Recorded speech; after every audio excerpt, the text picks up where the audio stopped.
every dollar you spend lives two lives. One life is allowed, it's the energy drink, the ride, the thing you needed 5 minutes ago and forgot about by tonight. That life has a receipt, a memory, sometimes a photo on your phone. It exists for a moment and then it's gone. The other life is silent. It's the version of that same $5 that never happened. The one where it kept living, kept growing, kept turning into more of itself year after year instead of disappearing into a vending machine or a gas station register. That life doesn't send you a notification. It doesn't show up on a bank statement. It just doesn't happen. Quietly, forever. Most people will go their entire financial lives without ever meeting that second life. Not because they're careless, not because they don't understand money, because nobody ever pointed at the place where it was hiding and said, "Look, right there, that's the dollar that could have lived." This is what happens when one person finally looks. You are 24. Rent is handled, not generously, but handled. The job isn't a dream, but it's steady. 6 a.m. shifts at a warehouse outside a city you didn't grow up in. The kind of job that pays enough to survive and not quite enough to think too far past Friday. Every morning on the way in, you stop at the same gas station. A hot dog turning slowly under a heat lamp. An energy drink, the tall blue one. Cold enough to fog the can in your hand before you've even reached the counter. $5 and some change. Every single day, 365 mornings a year for years you've stopped counting. It is not a big purchase. It does not feel like a decision. It feels like nothing, like breathing, like the drive itself. You don't remember buying it yesterday. You won't remember buying it tomorrow. It is the most forgettable transaction of your entire day, and that is exactly why it has never once been questioned. $5. 365 days. That's $1,825 a year moving through your hands and into a refrigerated case and back out into the world. Gone. You've never written that number down. If you had, you might have stopped at the first zero.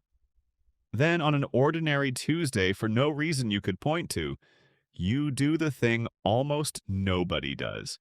You open your banking app, scroll back through 12 months of identical $5 charges at the same gas station, and you add them up by hand like it's a confession. The total sits there on your screen, unremarkable and a little embarrassing. Not because it's a lot of money, because it's the first time you've ever looked. And looking, it turns out, is the only hard part. Here is what almost nobody does next. You don't just look at the number, you ask it a question. What if, instead of disappearing into a gas station every morning, that same $5 went somewhere that could grow it? You've heard the word investing your whole life, usually attached to people who seem to live in a different country than you. Suits, charts, a vocabulary built to keep you out. But underneath all of that noise is something almost insultingly simple. A broad index fund, something that owns a slice of hundreds of large companies at once, has historically returned somewhere around 10% a year on average. Across decades, through recessions and booms and everything in between. Not every year. Some years it loses money. But stretched out over long enough time, the average holds. 10% doesn't sound dramatic. It sounds like a rounding error, a statistic you'd skim past in an article. That feeling, the feeling that 10% is small, is the first lie your intuition tells you. And it is the lie this entire story is going to spend the next 38 minutes correcting. So you open a brokerage account on your phone, the same kind of app you've used to check sports scores, and you set up an automatic transfer. $5 a day, every day, into a fund that tracks that broad, boring, unglamorous average. You don't tell anyone. You don't post about it. There is no ceremony. You just stop buying the hot dog and the energy drink most mornings, and you let the $5 go somewhere else instead. The first week, your account holds $35. It feels like nothing because it is nothing. You almost laugh at it. A coffee, maybe two. You go back to the gas station twice that week out of habit, and you don't punish yourself for it. You just notice it and you keep going. This is the part of the story where most people quit. Not because the math is wrong, because the early numbers are so small that believing in the ending requires a kind of faith that has nothing to back it up yet. You don't have that faith yet either. You just have a habit you're curious about and a number you've decided to keep watching. 5 years pass the way most years do. Not as a montage, but as 1,000 identical Tuesdays.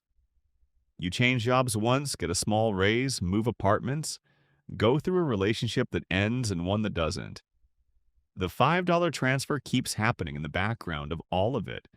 Automatic, boring, easy to forget about because forgetting about it is the entire design.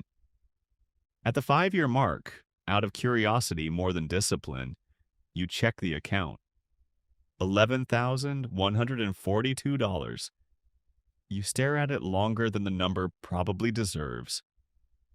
It's not life-changing. It wouldn't buy a house or even a down payment on one in most places. But it is real, and it exists because you stopped doing something that used to feel invisible. You put in just over $9,000 of your own money over those 5 years. The rest, about $2,000, disappeared because the money was given somewhere to grow instead of somewhere to disappear. $2,000 that you did not work for, did not budget for, did not notice arriving. It just accumulated the way frost builds on a window overnight. Nothing happening, and then suddenly everything having happened. This is also the moment you almost stop. $11,000 set against 5 years of mornings without the hot dog and the energy drink feels like a fair trade, but not an obviously brilliant one. A reasonable person could look at that number and think, this is taking a long time for not very much. A reasonable person, in fact, is exactly who quits here, which is why almost everyone who starts this experiment never makes it to the part of the story that's actually worth telling. You don't quit, not out of conviction, out of habit. The $5 a day has become so automatic that stopping it would now require more effort than continuing it. Before the story keeps moving, it's worth stopping to explain why $11,000 feels disappointing, and $800,000, which is where this is going, will feel almost unbelievable. Your brain evolved to predict a world made of straight lines. If a person walks toward you at a steady pace, you can predict where they'll be in 5 seconds, because that kind of motion is linear. The same amount of change, applied evenly every unit of time. Almost everything your ancestors needed to survive moved like that.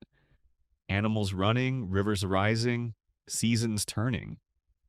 Linear prediction kept you alive, so your brain became extremely good at it and extremely confident in it. Compounding does not move like that. Compounding is exponential. The amount of change itself grows because the thing producing the growth is also part of what's being grown. Money earns a return. Then next year it earns a return on the original money and on last year's return. Then the year after that, it earns a return on all of it again. Each year's growth is now bigger than the year before, not because you're contributing more, but because the base it's growing from is bigger. For the first several years, exponential and linear growth are almost indistinguishable. The curve hasn't bent yet. This is exactly the window most people quit in. The window where the math is technically already working, but visually it just looks like nothing much is happening. Your $11,000 charted on a graph still looks like a fairly straight, fairly boring line. It will not stay boring. It will not stay straight, but your brain, calibrated for a world of straight lines, will keep insisting. At year 10, at year 15, even at year 20, that the next 10 years will look roughly like the last 10. That assumption is wrong every single time, and it is wrong in a very specific direction. It always underestimates how big the later years become. This isn't a flaw in you personally, it's a flaw in the hardware every human being is issued at birth. The only fix is the one you're already doing, yet letting the actual numbers, not your gut feeling, decide whether to keep going. Between year 5 and year 15, life does what life does. There is a stretch where money is tight and the $5 transfer feels less like an investment and more like a small recurring insult. Money leaving your checking account on a week when you could genuinely have used it. You think about pausing it. You don't, but you think about it more than once. There's a year where a friend doing well in a way that's visible, a new car, a vacation posted in real time, makes your own quiet, invisible progress feel like it's not progress at all. Nobody congratulates you for the $5 you didn't spend today. There's no audience for restraint. The car is louder than the account balance, and for a while that bothers you more than you'd like to admit. There's also a year where you get a modest raise, and for the first time, you consider increasing the $5. You don't, yet old habits about money move slowly, even good ones. But the idea plants itself, quietly, the same way the original habit did. What carries you through this stretch isn't motivation. Motivation is unreliable. It shows up for the dramatic moments and disappears during the boring ones, and the boring ones are almost the entire timeline. What carries you through is the system you built when you weren't relying on motivation at all. The automatic transfer that happens whether you're inspired or exhausted, whether you remember it exists or not. You've essentially removed yourself from most of the decision. The version of you having a bad week, the version most tempted to quit, never actually has to make the choice because the choice was already made by a version of you 5 years younger on an ordinary Tuesday with a banking app open. At 15 years, you check the account again, this time without the casual curiosity of before. You check it because you have a feeling. $57,983, you've put in just over $27,000 of your own money across those 15 years. The rest, almost $31,000, led this growth. For the first time, the money the account made on its own has quietly overtaken the money you actually contributed. You didn't earn that $31,000 at the warehouse, or at the job you have now, or at any job. You earned it by refusing one ordinary morning at a time to let a habit stay invisible. This is the year the curve visibly bends. If you charted the account's growth every single year since the beginning, the first decade would look almost flat, almost not worth the trouble. The last 5 years alone added more to the balance than the first 10 combined. Nothing about your $5 a day decision changed. The shape of what that decision produces changed, because that's what exponential growth does. It spends years looking unimpressive and then, without announcing itself, stops. You are 39 now. There's a mortgage, or there's a kid, or there's both. Life has filled in around the account the way it fills in around everything, with its own urgent, immediate, much louder demands. The $5 habit you replaced 15 years ago is something you genuinely don't think about anymore.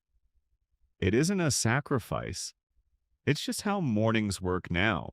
The same way the hot dog and the energy drink used to be just how mornings worked.